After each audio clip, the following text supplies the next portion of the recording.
نحمده ونصلي على رسوله الكريم اما بعد فاعوذ بالله من الشيطان الرجيم بسم الله الرحمن الرحيم رب اشرح لي صدري ويسر لي امري واحلل عقدة من لساني يفقهوا قولي۔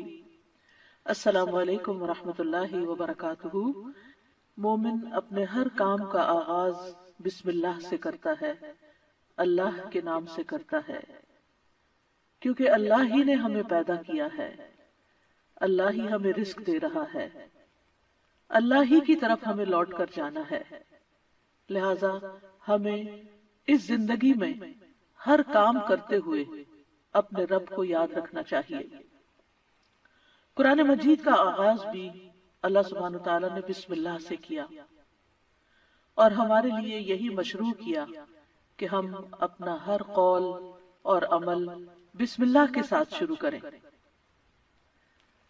پہلی وحی کا آغاز بھی اللہ کے نام کے ساتھ ہوا۔ جبریل امین نے پہلی مرتبہ جب نبی صلی اللہ علیہ وسلم کو قرآن مجید کی پہلی آیت سکھائی تو فرمایا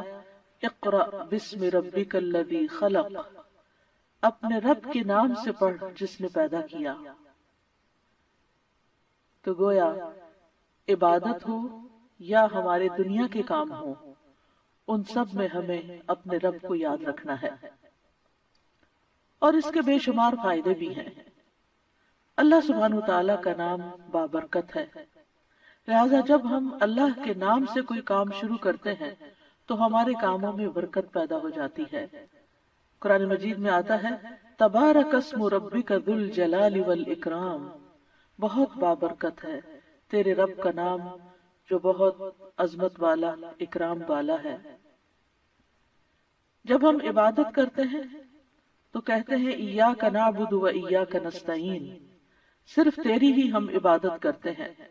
اور تجھی سے ہم مدد چاہتے ہیں، کیونکہ ہم کمزور ہیں، ہم اللہ کی عبادت کا حق ادا نہیں کر سکتے۔ اس لیے کوئی بھی کام جو عبادت کی نوعیت سے تعلق رکھتا ہو، خاص عبادات سے، ان کے آغاز میں بھی اللہ کا نام لینا چاہیے، کیونکہ اس سے اللہ کی مدد حاصل ہوتی ہے، اور پھر مزید نیک کاموں کی توفیق بھی ہوتی ہے۔ انسان برائی سے بچتا ہے، شیطان کے وار سے محفوظ رہتا ہے، کیونکہ اللہ تعالیٰ کی مدد، توفیق اور سپورٹ انسان کو حاصل ہو جاتی ہے، اور انسان کے اندر کوئی فخر اور غرور نہیں آتا۔ وہ یہی سمجھتا ہے کہ جو بھی نیک کام میں کر رہا ہوں وہ اللہ کی مدد سے، اللہ کی توفیق سے ہی کر رہا ہوں، اس میں میرا اپنا کوئی کمال نہیں۔ وما توفیقی الا باللہ، نہیں مجھے توفیق مگر اللہ کے نام کے ساتھ ہی۔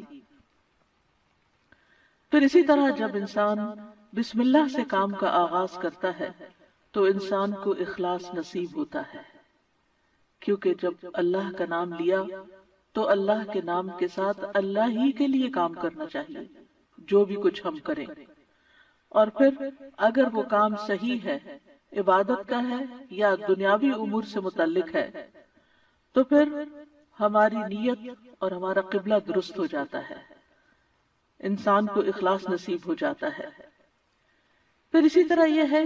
کہ انسان جب اللہ کے نام کے ساتھ کوئی کام کرتا ہے تو اللہ کی نعمتوں کی یاد دہانی بھی ہوتی ہے۔ مثال کے طور پر اگر آپ پانی پی رہے ہیں تو جب آپ پانی پینے لگتے ہیں تو بسم اللہ کہتے ہیں، اور جب بسم اللہ کہتے ہیں تو آپ کو اللہ کی یاد آ جاتی ہے، اور پھر ساتھ ہی وہ نعمت جو آپ استعمال کر رہے ہیں اس کے بارے میں غور و فکر بھی نصیب ہوتا ہے کہ یہ اللہ نے پانی پلایا ہے، اور پھر انسان کا غور و فکر اسے کہیں سے کہیں لے جاتا ہے، اس کے اندر ایک وسعت پیدا ہوتی ہے، وہ سوچتا ہے کہ یہ پانی میرے گلاس میں کہاں سے پہنچا، کس نے اتارا۔ تو ظاہر ہے کہ پانی کا پیدا کرنے والا بھی اللہ ہے، اور تمام چیزوں کو اللہ سبحانہ وتعالی نے پانی سے پیدا کیا، جیسا کہ قرآن مجید میں آتا ہے۔ ہم تک جو پانی پہنچتا ہے کچھ تو زمینی ذرائع سے اور بیسیکلی بارش کے ذریعے آتا ہے۔ بارش کیسے آتی ہے؟ سمندروں کا پانی بخارات کی شکل میں اوپر اٹھتا ہے اور پھر بادلوں کی شکل میں جہاں اللہ چاہتا ہے برساتا ہے۔ جب بادل برستے ہیں یا برف پڑتی ہے تو پہاڑوں کی چوٹیوں پر اور مختلف جگہوں پر یا تو پانی جم جاتا ہے یا پھر ندی نالوں کی شکل میں، دریاؤں کی شکل میں بہنے لگتا ہے، اور کچھ پانی رس کر زمین کے اندر چلا جاتا ہے، چشموں کی شکل اختیار کر لیتا ہے، اور پھر مختلف ذرائع سے ہوتے ہوتے وہ ہم تک پہنچتا ہے جسے ہم پیتے ہیں، اور جب پیتے ہیں تو پھر اللہ کا شکر ادا کرتے ہیں اور آخر میں الحمدللہ کہتے ہیں۔ لیکن اگر اتنے اہتمام کے ساتھ جو پانی میرے گلاس میں پہنچا اس کو میں نے اللہ کو یاد کیے بغیر، نعمت دینے والے کا نام لیے بغیر ہی اس کو پی لیا، تو اس سے بڑھ کر ناشکری کیا ہو سکتی ہے؟ پھر اسی طرح اگر انسان کھانا کھاتا ہے اور اللہ کا نام لیتا ہے تو وہ ضرور سوچتا ہے کہ کیا جو کچھ میں کھا رہا ہوں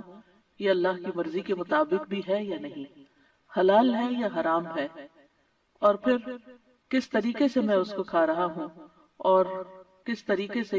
میں نے اس کو کمایا ہے یا مجھ تک پہنچا ہے، ان ساری چیزوں پر بھی غور و فکر ہونے لگتا ہے۔ تو گویا بسم اللہ پڑھنا بار بار انسان کو اللہ کی یاد دلاتا ہے، اور اس طرح انسان اللہ کی اطاعت کی طرف مائل ہوتا ہے، اللہ کی دی ہوئی نعمتوں کو اللہ کی رضا میں استعمال کرتا ہے، اور اللہ کو یاد کرتے ہوئے اللہ کا قرب حاصل کر لیتا ہے۔ یعنی جب ہر کام کے شروع میں جب اٹھتے بیٹھتے چلتے پھرتے ہم اللہ کا نام لیتے ہیں تو اس طرح ہمیں اللہ سبحانہ وتعالی کا قرب نصیب ہوتا ہے، اور ہمارے دنیا کے کام بھی عبادت بن جاتے ہیں کیونکہ وہ اللہ کی مرضی کے مطابق اللہ کی رضا کے لیے ہوتے ہیں، اور اس طرح دنیا میں بھی کاموں کے اندر برکت پیدا ہوتی ہے، سہولت پیدا ہوتی ہے، اللہ کی مدد شامل حال ہوتی ہے، اور آخرت میں بھی یہ عمل فائدہ دیتا ہے، اور انسان کے اندر کوئی تکبر و غرور پیدا نہیں ہوتا، وہ سوچتا ہے کہ جو کچھ مجھے ملا ہے یہ اللہ کا فضل ہے۔ پھر ہم دیکھتے ہیں کہ انبیاء کا طریقہ بھی یہی رہا ہے۔ نوح علیہ السلام کے بارے میں آتا ہے کہ جب وہ کشتی پر سوار ہوئے تو انہوں نے دعا پڑھی، اس کا آغاز بھی بسم اللہ سے کیا، بسم اللہ مجریہا و مرساہا۔ اسی طرح سلیمان علیہ السلام نے ملکہ سبا کو جو خط لکھا اس کے آغاز میں بھی بسم اللہ لکھا۔ پھر اسی طرح ہم دیکھتے ہیں کہ نبی صلی اللہ علیہ وسلم متعدد مقامات پر بسم اللہ کی تعلیم دیتے ہیں، جس کے بارے میں آگے ہم متعدد احادیث میں دیکھیں گے کہ کس طرح آپ صلی اللہ علیہ وسلم کی زندگی کا ایک اہم حصہ تھا بسم اللہ پڑھنا، اور جس کام کا آغاز اچھا ہو جائے اس کا انجام بھی اچھا ہوتا ہے۔ قرآن مجید کا آغاز بھی بسم اللہ کے ساتھ ہو رہا ہے، اور بسم اللہ قرآن مجید کی ایک مستقل آیت ہے، یعنی یہ کہ سورۃ الفاتحہ یہ کسی اور سورت میں داخل نہیں ہے، ہر سورت کے شروع میں اسے الگ آیت کے طور پر لکھا گیا ہے، اور اس میں ہم دیکھتے ہیں کہ سورۃ التوبہ جو ہے اس سے پہلے بسم اللہ نہیں ہے، کیونکہ بسم اللہ سے امان حاصل ہوتی ہے، اور سورۃ التوبہ کے شروع میں امان سے یعنی کہ مشرکین کو امان سے نکالا جا رہا ہے، بری ذمہ کیا جا رہا ہے۔ تو بہرحال آغاز ہوتا ہے قرآن مجید کا بسم اللہ الرحمن الرحیم کے ساتھ، یعنی میں اللہ کی مدد طلب کرتے ہوئے اپنی قرات کو اللہ کے نام سے شروع کرتا ہوں، اور پھر اس میں اللہ سبحانہ وتعالی کے نام اللہ کے علاوہ دو صفات کا ذکر ہے، الرحمن ایسی ذات جس کی رحمت تمام مخلوق پر چھائی ہوئی ہے، اور الرحیم ایسی ذات جو مومنوں پر آخرت میں بھی رحم فرمائے گی۔ جہاں تک لفظ اللہ کا تعلق ہے تو اس کو اسم الجلالہ بھی کہتے ہیں۔ اللہ کی اصل الالہ ہے، اور لغت عرب میں الہ 4 معنوں پر بولا گیا ہے۔ نمبر 1 المعبود، جس کی عبادت کی جائے۔ نمبر 2 الملجا، جس کی پناہ لی جائے۔ نمبر 3 المفزوع الیہ، گھبراہٹ میں جس سے مدد حاصل کی جائے۔ نمبر 4 المحبوب، وہ محبوب جس کے ساتھ عظیم محبت ہو۔ اور اس کے بارے میں عقلیں حیران ہو جائیں۔ تو اللہ کا لفظ اللہ سبحانہ تعالیٰ کا اسم ذات ہے، یعنی ذاتی نام ہے، سب ناموں سے عظیم اور اعلیٰ ہے، اور یہ جلیل القدر نام اللہ سبحانہ تعالیٰ کے جتنے بھی باقی نام ہیں وہ سب اسی نام کی طرف لوٹتے ہیں، یعنی وہ اللہ ہی کے نام اور اللہ ہی کی صفات ہیں۔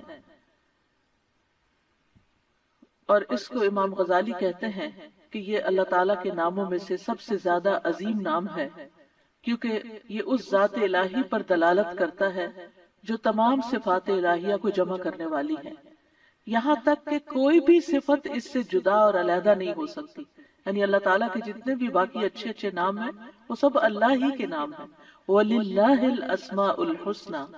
کہ اللہ ہی کے لیے ہیں اچھے اچھے نام۔ سورۃ الاسراء میں آتا ہے قُلِ ادْعُوا اللَّهَ أَوِ ادْعُوا الرَّحْمَٰنَ أَيَّمَّا تَدْعُوا فَلَهُ الْأَسْمَاءُ الْحُسْنَى، کہہ دیجئے کہ اللہ کو پکارو یا رحمان کو پکارو، تم جس کو بھی پکارو گے سو بہترین نام اسی کے ہیں۔ اسی طرح سورۃ الحشر میں آتا ہے هو اللہ الخالق البارئ المصور لہ الاسماء الحسنى، وہ اللہ ہی ہے جو خاکہ بنانے والا ہے، گھڑنے ڈھالنے والا ہے، صورت بنا دینے والا ہے، سب اچھے اچھے نام اسی کے ہیں۔ اسی کی تسبیح کر رہی ہے ہر وہ چیز جو آسمانوں اور زمین میں ہے، وہی سب پر غالب کمال حکمت والا ہے۔ تو اس لیے بہت ضروری ہے کہ جب ہم بسم اللہ مختلف مقامات پر کہتے ہیں تو ہمیں اللہ کی پہچان بھی ہونی چاہیے۔ اللہ سبحانہ تعالیٰ کو پہچاننا بھی ضروری ہے، اور اس کی پہچان اس کی نشانیوں کے ساتھ بھی ہوتی ہے جو کائنات میں پھیلی ہوئی ہیں، اس کی پہچان اس کی کتاب کے ذریعے بھی ہوتی ہے، اور اس کی پہچان نبی صلی اللہ علیہ وسلم نے بھی کروائی ہے۔ لہٰذا اگر ہم اللہ تعالیٰ کو پہچانیں گے تو ہم صحیح طور پر پورے شعور کے ساتھ بسم اللہ ادا کریں گے۔ بلحجیم قبیلے کے ایک آدمی سے روایت ہے، وہ کہتے ہیں کہ میں نے پوچھا اللہ کے رسول آپ کن چیزوں کی دعوت دیتے ہیں؟ نبی صلی اللہ علیہ وسلم نے فرمایا میں اس اللہ کی طرف دعوت دیتا ہوں جو یکتا ہے۔ قال ادعو الی اللہ وحدہ، وہ اللہ کون ہے؟ اللہ وہ اللہ کہ جب تم پر کوئی مصیبت آتی ہے اور تم اسے پکارتے ہو تو وہ تمہاری مصیبت دور کر دیتا ہے، اور جب تم کسی بیابان اور جنگل میں راستہ بھول جاؤ اور اس سے دعا کرو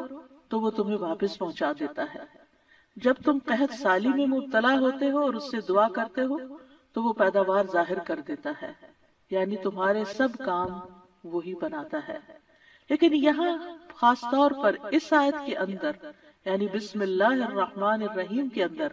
اللہ سبحانہ تعالیٰ نے اپنا جو تعارف کرایا ہے، اپنی جو پہچان کرائی ہے، وہ اپنی صفت رحمت کے ساتھ کروائی ہے کہ کون ہے اللہ؟ وہ جو بے حد مہربان، بہت ہی زیادہ مہربان۔ الرحمن فعلان کے وزن پر مبالغہ کا صیغہ ہے کہ جو بہت ہی زیادہ، یعنی انسان کی عقل اس کو کمپریہنڈ کر ہی نہیں سکتی کہ وہ کتنا مہربان ہے۔ اور پھر مزید اسی صفت سے، صفت رحمت ہی سے الرحیم کا لفظ آیا کہ جو بار بار رحم کرنے والا ہے۔ لہذا اللہ سبحانہ تعالیٰ وہی ہے جو اپنی رحمتیں نچھاور کرتا ہے، اور رحمت کا مطلب ہے نرمی اور شفقت کرنے والا۔ گویا اللہ سبحانہ تعالیٰ کی صفات میں اللہ تعالیٰ کے اپنے بندوں کے ساتھ، اپنی مخلوق کے ساتھ معاملہ کرنے میں نرمی اور شفقت ہے۔ اور رحمان اور رحیم دونوں صفات اللہ ہی کی ہیں، دونوں نام اللہ ہی کے ہیں، لیکن دونوں میں تھوڑا فرق ہے۔ رحمان ایسی رحمت والا جس کی رحمت دنیا کی تمام مخلوقات کو اور آخرت میں مومنوں کو بھی شامل ہے، یعنی یہ رحمت عام ہے۔ اور اسی نام سے اللہ سبحانہ تعالیٰ نے اپنے آپ کی پہچان کروائی کہ الرحمن علی العرش استویٰ، وہ بے حد رحم فرمانے والا عرش پر بلند ہوا۔ اور رحیم سے مراد ایسی رحمت والا کہ جو قیامت کے دن صرف مومنوں کے لیے ہوگی۔ اور ہم جانتے ہیں کہ اللہ سبحانہ تعالیٰ کی رحمت کے 100 حصے ہیں، جس میں سے صرف ایک حصہ دنیا میں اتارا ہے، باقی اللہ سبحانہ تعالیٰ نے آخرت کے لیے، یعنی اس کی باقی رحمتیں 99 جو ہیں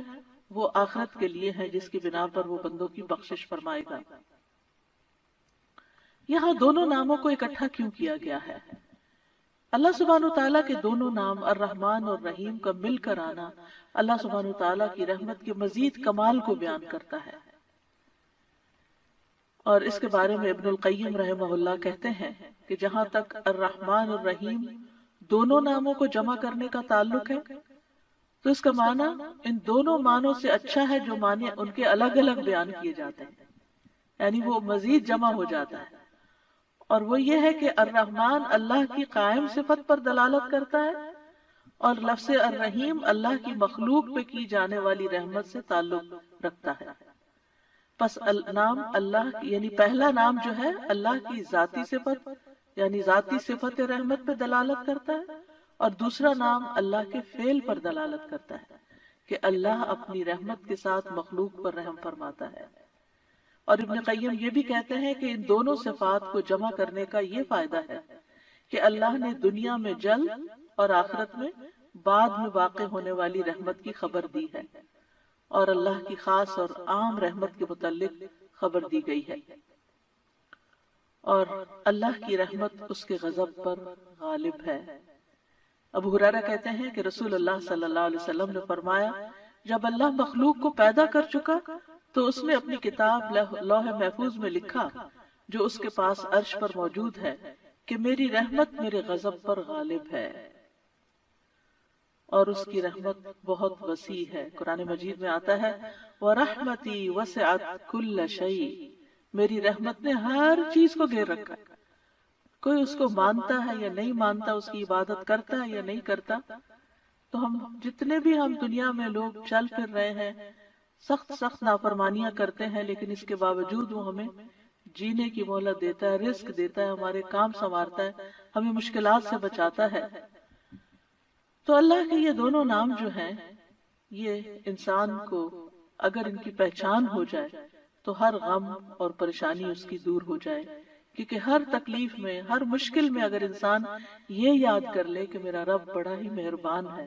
بڑی ہی رحمت فرمانے والا ہے، تو انسان کی پریشانی دور ہو جائے کہ وہ ہے کوئی جو میری مشکل آسان کر سکتا ہے، اور وہ اپنی رحمت فرمائے گا اور ضرور کر دے گا۔ تو ہمیں ہر کام سے پہلے بسم اللہ پڑھنی چاہیے، کیونکہ اللہ سبحانہ وتعالیٰ کا نام لینے والا کامیاب ہوتا ہے، اور جیسے کہ قرآن مجید میں آتا ہے قد افلح من تزکا وذکر اسم ربہ فصلی، بے شک کامیاب ہو گیا جو پاک ہوا اور اس نے اپنے رب کا نام یاد کیا، یعنی رب کا یہ نام لینا کامیابی کی علامت ہے، کامیابی کی ضمانت ہے۔ اور پھر نماز پڑھی، یعنی اس آیت کا ترجمہ ہے۔ اور صبح و شام خاص طور پر اللہ کا نام لینا چاہیے۔ سورۃ الانسان میں آتا ہے وَاذْكُرِ اسْمَ رَبِّكَ بُكْرَةً وَأَصِيلًا، اور اپنے رب کا نام صبح اور پچھلے پہر یاد کیا کرو۔ تو بہرحال اللہ کا نام لینا برکت کا سبب ہے۔ ایک شخص نے نبی صلی اللہ علیہ وسلم سے کہا، ہم کھانا تو کھاتے ہیں لیکن ہم سیر نہیں ہوتے، ہمارا پیٹ نہیں بھرتا۔ آپ نے فرمایا شاید تم الگ الگ کھاتے ہو، اپنے کھانے پہ جمع ہو جایا کرو اور کھانے کے وقت اللہ کا نام لیا کرو، وہ تمہارے لیے اس کھانے میں برکت ڈال دے گا۔ یعنی یہ مطلب یہ ہے کہ اگر تھوڑا بھی ہوگا تو تمہارا پیٹ بھر جائے گا اور تمہاری بھوک مٹ جائے گی۔ اسی طرح اللہ کا نام لینے سے انسان کو ہر طرح کی حفاظت بھی ملتی ہے۔ جابر بن عبداللہ سے مروی ہے کہ رسول اللہ صلی اللہ علیہ وسلم نے فرمایا، جب رات کا آغاز ہو یا جب شام ہو جائے تو اپنے بچوں کو روک لو، گھر سے باہر نہ نکلنے دو، کیونکہ اس وقت شیاطین پھیل جاتے ہیں۔ پھر جب رات کی ایک گھڑی گزر جائے تو انہیں چھوڑ دو اور دروازے بند کر لو، اس وقت اللہ کا نام لو، کیونکہ شیطان بند دروازے نہیں کھول سکتا۔ اللہ کا نام لے کر اپنے مشکیزوں کا منہ باندھو، اللہ کا نام لے کر اپنے برتنوں کو ڈھک دو، خواہ کسی چیز کو چوڑائی میں رکھ کر ہی اس کو ڈھکو، اور اپنے چراغ سونے سے پہلے بجھا دیا کرو۔ تو اس سے کیا پتہ چلتا ہے کہ رات کو آخری کام جو کر رہا ہوتا ہے انسان، چاہے کیسی ہی تھکاوٹ کیوں نہ ہو، یہ کام وہ ہیں جو تقریباً سب لوگ کرتے ہیں، تو ان سب چیزوں پر بھی بسم اللہ پڑھنی چاہیے، اس وقت بھی اللہ کا نام لینا چاہیے۔ پھر اسی طرح